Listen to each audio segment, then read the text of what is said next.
Hello and welcome to a very impromptu vlog. I got an ARC copy of Ocean's Echo by Everina Maxwell a few days ago. Hi Elwood. Yeah, I started it, I've read a little bit of it, but I thought, ow! Don't bite me.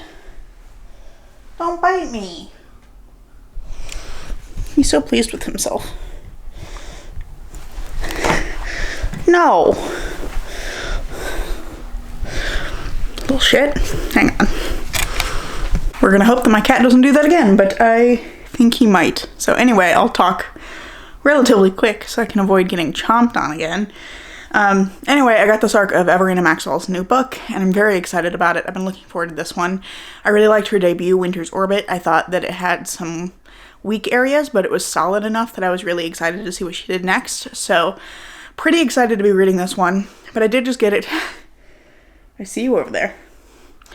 I did just get it and started it, and I've had a lot going on with school. So I thought that vlogging it might help me kind of prioritize reading it amongst everything else going on as well. So I'm also going to be reading like Salvage the Bones by Justin Ward, which I have right here. I'm going to be reading that for school. I've got some writing to do. But yeah, I thought this would be a fun way to kind of prioritize reading it if I'm telling you guys about it. Plus then you get my freshest thoughts rather than me trying to like sit down and recall everything I thought. I feel like this works a little bit better for me with reviewing specific books. So anyway, that's the plan. I'm about 15% in right now. And so far, I'm really enjoying it. I think it's interesting that it's hitting some of the same plot beats as Winter's Orbit did.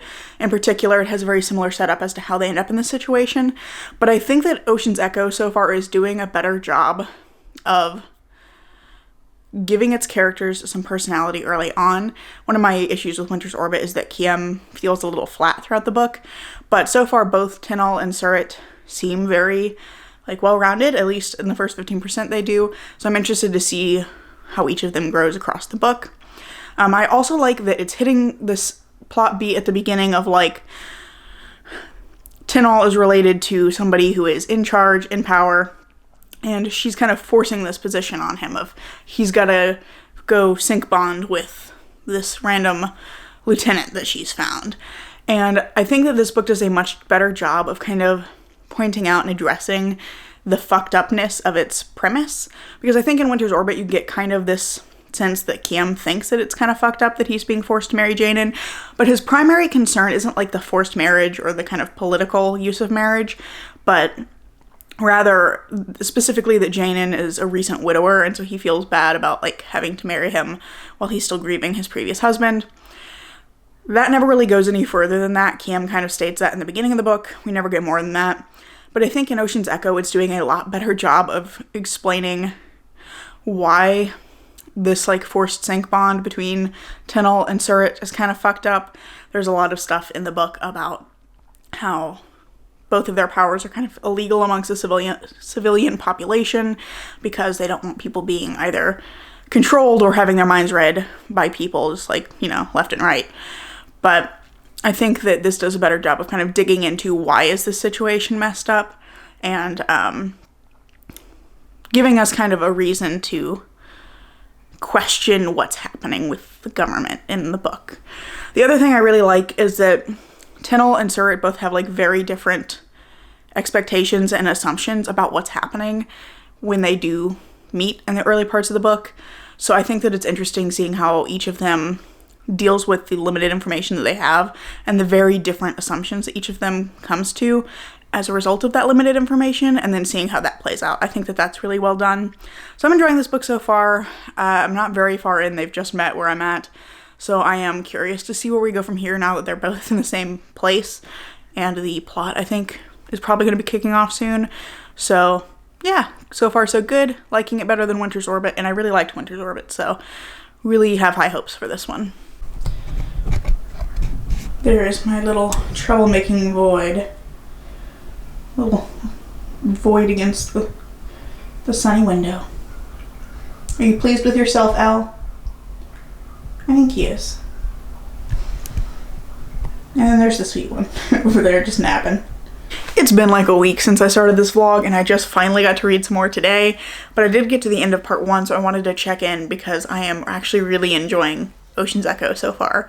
I did really like Winter's Orbit too, but I feel like Ocean's Echo is just doing some of the similar things, but like much better.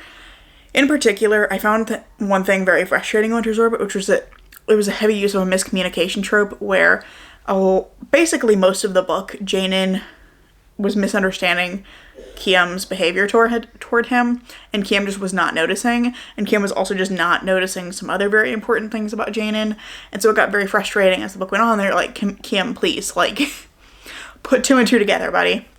And so there was a lot of, like, sustained miscommunication, and I find that very frustrating. So I was a little concerned I was going to run into that here too, because part of the setup involves these 2 characters kind of coming to different conclusions about what's going on, and then having miscommunication as a result of that. But I appreciate that that actually is resolved quite quickly and in an interesting way, and I really appreciate that we have at least one character who's very good at communicating and like makes an effort to ensure that the other character understands what he's saying. So kind of at the end of part 1, going into part 2, really enjoying the characters, I'm enjoying the setup, and I am really curious to see what's going to happen now that the setup portion has kind of concluded and we're moving into the plot kind of kicking off. So it's a couple days later now, but I did actually, on the same day I previously filmed for this vlog, I reached part 3 of Ocean's Echo, and I have to say I'm really liking it.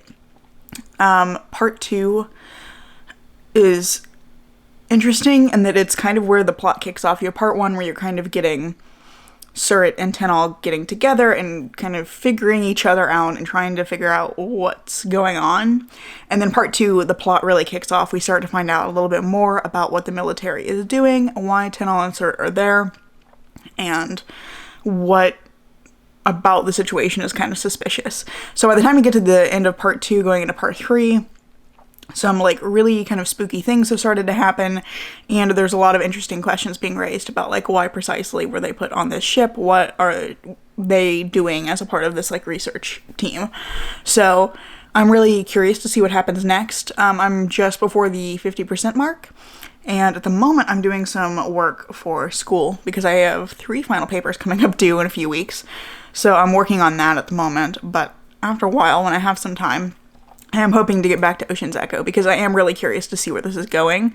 I think it's interesting that the military, like as a whole, is kind of cast as the villain, and I'm curious to see where it goes. So yeah, good time so far. I don't know why the room behind me looks so weirdly yellow, but I just wanted to hop on here because I haven't read more of Ocean's Echo. Well, I take that back.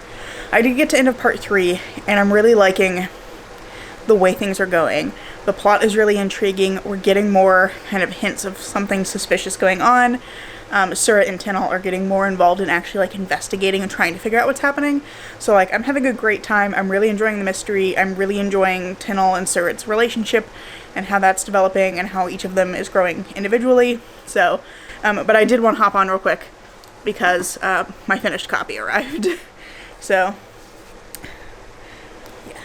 I did not successfully read the arc in time to review it and post this vlog prior to it going out, but I am excited that I can go ahead and swap over and start reading out of my actual finished copy.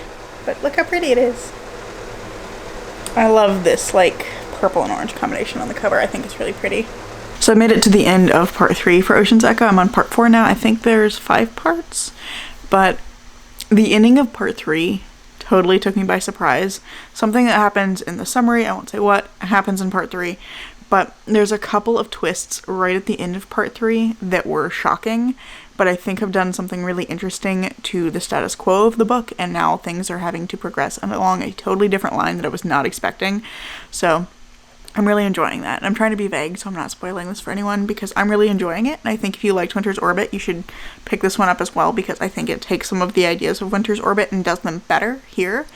But yeah, I'm really curious to see where things go in part 4 because I really was not expecting part 3 to end the way it did, and it just totally upended what I thought was happening in the book. So I feel like there's a lot of different ways it could go from here. So yeah. It's taking me a long time to read this book, but I'm kind of okay with it because I'm enjoying it, and it's nice to have that to like look forward to. And it is December now, so I'm also doing the reindeer readathon, so I'm having to kind of try and break up my reading of this along with things that I'm reading for that readathon, but that's okay. I mean, I've got a ton of time in December. Once I'm done with my final papers, which I'm currently working on, I will have a lot more time to read. So I'm hopeful I'll get through Ocean's Echo in December. It's really fun, though. I'm having a great time reading it, and I really think that the pacing and plot is much better done in this one than in Winter's Orbit, and I liked the plot and pacing of Winter's Orbit, but I'm enjoying it even, like, the structure of this book even more. So far so good. 2 more parts to go. It took way longer than I anticipated, but I have finally finished Ocean's Echo, and I'm so pleased. I really enjoyed this one. I was looking forward to seeing what Everina Maxwell was going to do next after reading Winter's Orbit, because I didn't love Winter's Orbit, but there were some elements of it that I really enjoyed, and I was curious to see what she would do in her second book, and, like, this definitely has solidified for me that I will, at the very least, read whatever she puts out next, because this was so much fun. I think I'm going to give this one 4 stars, but this one, like, it has a very different feel to it than Winter's Orbit did. Ocean's Echo is very fast-paced, very plot-heavy. I would say that the romance in this one is much less prominent than the romance in Winter's Orbit was, but I really like the way the relationship develops between Surratt and Tennall. I think they both also feel much more like full characters than Kim and Janen did. I think that in Winter's Orbit, Kim feels quite flat and Janen is very dynamic, but here I think both Tennall and Surratt are really interesting characters. They feel more well-rounded, both of them, and I liked that they both had kind of their own struggles and things to deal with, and the way that they worked through those things together was really great. I really like also that this book kept me guessing, because every part... Hi, Elwood. He says hello. That's probably a terrible view of my face, but I needed you to see my cat because he's a delight. Let's see if we can have Elwood join us here. So every part of Ocean's Echo does this interesting thing where there's not necessarily a twist, but some of them have twists at the end, but there's like something that happens at the end of every part that causes a change to the status quo of the book. So, like, I genuinely had no idea where the plot was going, because I would have a point where I thought that I did, and then something would change again, and it would be going off in a new direction. But it was really fun to follow, and I really liked that it kind of kept me on my toes and kept changing things up, because I think that made it really compulsively readable. Obviously, it took me a very long time to read, but that was more to do with my schedule and not so much the book itself. The book was very fun. There are still some issues here that carry over from what I felt with Winter's Orbit, where there's some stuff, much less so than in Winter's Orbit, but there's a few things in Ocean's Echo that I really wish had been explored further. There's this interesting question of, like, identity as it relates to people who have been synced, and whether there's, like, a sense of people being separate people who are connected, or if there's this, like, kind of third entity that kind of comes out of that. So that kind of gets raised, but not really fully addressed. There's also some questions about the sync that get raised, and we never get answers to them, but they're raised often enough that it felt like we should have. And then, a thing I liked about this in comparison to Winter's Orbit as well was that I feel like the world building is a lot stronger here. We get more information about the remnants, because those come up again. We get a lot more information about, like, the social structure and political structure of Orshan, which I feel like was one of the weaknesses for me for Winter's Orbit, where I felt like there's a lot of politics at the very end of the book, but we don't have enough of a foundation to understand them. Here, I think that that was all much better laid out and easier to follow, and it just, like, the systems within Orshan felt more cohesive, which made it a lot easier to follow the kind of, like, political maneuvering that was happening. So all in all, I really enjoyed Ocean's Echo, and I think that if you liked Winter's Orbit at all, you should definitely pick this one up, because I think it takes some of the some similar elements and does them even better, and I also just think that this one is very fun and fast-paced and just a good time.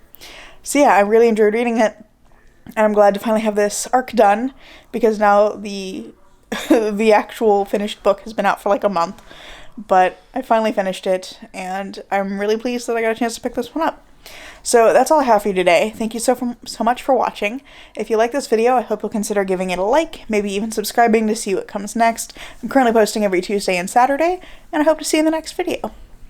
Bye.